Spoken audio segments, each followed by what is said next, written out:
네, 이어서 한 주간의 경제 흐름과 맥을 짚어보는 경제 동향 함께합니다. 원엔 환율이 하락하고 있는데 심상치가 않습니다. 오늘은 경기가 부진한 상황에서 하락하고 있는 환율에 대해서 점검해 보겠습니다. 내일신문의 박준규 기자 연결합니다. 박 기자님 안녕하십니까? 네, 안녕하세요. 네, 오랜만입니다. 제가 얼굴은 뵙지를 못하고 이렇게 목소리로만 인사를 드리게 돼서 죄송하고요. 네, 조만간 뵀으면 좋겠습니다. 네, 그래요. 박 기자님, 오늘 환율 상황이 어떻습니까?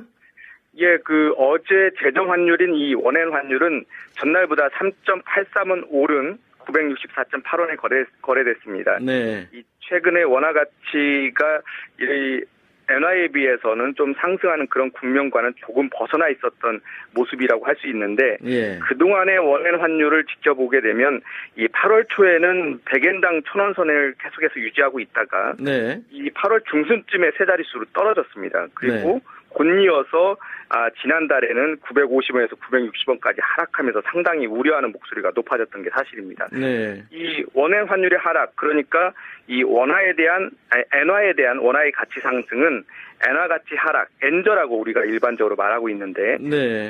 이것은 일본의 아베 총리가 대규모 자금을 풀어놓고 있고, 또 앞으로도 더 재정 완화 정책을, 확장 정책을 계속해서 쓸 것으로 예상이 되면서 나타나는 현상이라고 할 수 있습니다. 네. 이 현재로서는 그러한 현상을 봤을 때는 이 원엔 환율 하락이 추세적이라고 볼 수가 있고요. 네. 일각에서는 전문가들은 또 100엔당 800원까지 떨어질 수도 있다, 이런 전망을 내놓기도 했습니다. 네. 말씀하신 것처럼 원엔 환율 하락, 그러니까 일본 돈의 가치에 비해서 이 원화 가치가 올라가다 보면은요, 우리나라 제품의 가격 경쟁력에도 좀 영향을 줄 것으로 보이죠? 그렇습니다. 이 수출에 타격을 입힌다, 이런 건데요. 그 근거를 보게 되면 이 환율이라는 것이 통화 가치를 나타내는 것이고, 이 통화 간의 이 교환 비율이기 때문에, 그렇죠. 이 환율이 오르거나 내리게 되면 가격 경쟁을 할 때에 한쪽은 유리하게 되고 상대적으로 다른 쪽은 불리하게 되는 겁니다.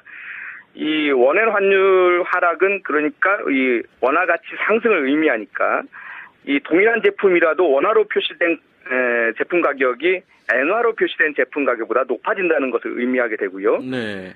다시 말씀드리면 원엔 환율이 하락할수록 일본 제품이 우리나라 제품보다 가격을 싸게 팔 수 있는 그런 여유가 생긴다는 의미라고 할 수 있습니다. 네. 실제로 그런 우려를 하는 목소리가 여러 군데서 나오고 있다면서요? 예, 그렇습니다.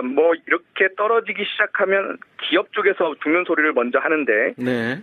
이번에는 한국은행까지 같이 동참을 했습니다. 네. 이 한국은행이 보고서를 내면서 엔화의 추가 약세라든가 지금 현재 진행되고 있는 세계 경제의 성장세가 둔화되는 모습들로 인해서 이 수출 증가세에 상당히 부정적으로 영향을 줄 수 있다, 이런 우려를 제기하기도 했고요. 네.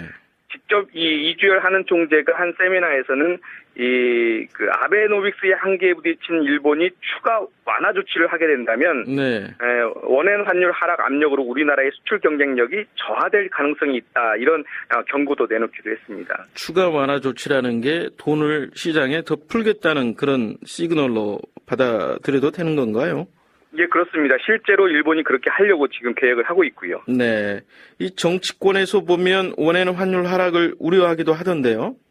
예, 역시 여당 쪽에서 아무래도 기업 쪽의 입장을 좀 더 많이 대변하고 있기 때문에, 네. 이런 우려의 목소리를 높이 내고 있는 상황인데요.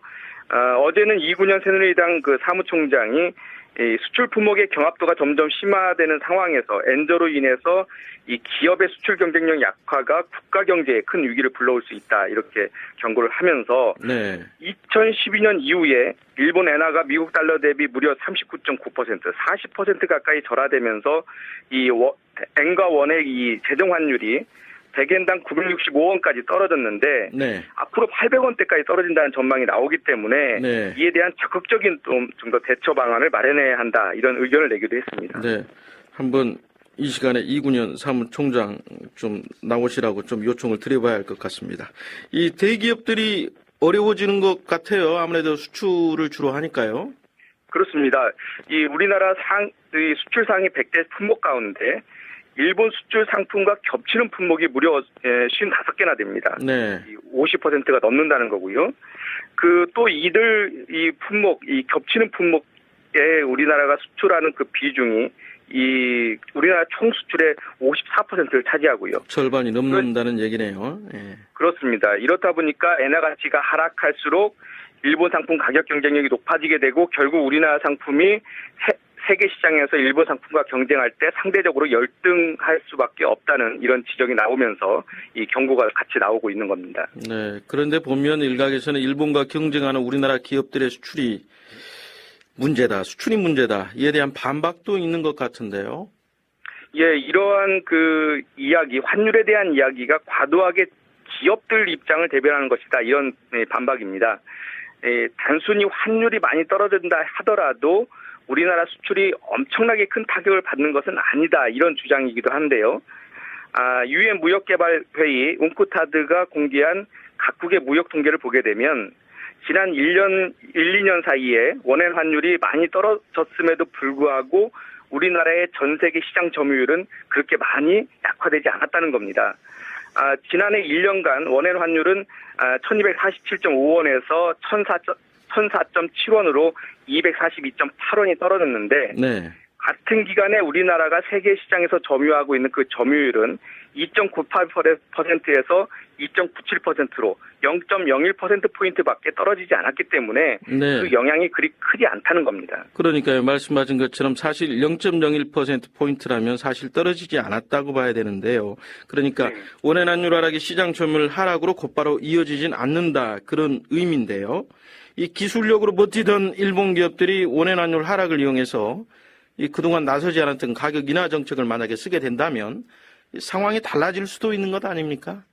이게 지금 정부 측에서도 우려하고 이 한국은행에서도 이 부분을 우려하고 있는 겁니다. 네. 그동안 이 원엔 환율이 떨어진다 하더라도 일본 기업들 같은 경우에는 기술력이 있다고 판단하고 기술력으로 계속해서 승부를 걸어왔었는데 네. 이제 우리나라 제품들도 상당한 기술력이 올라가다 보니까 일본 기업들도 기술력이 이외에 가격 경쟁력으로 경쟁에 나설 수 있다. 이런 전망이 나오는 겁니다.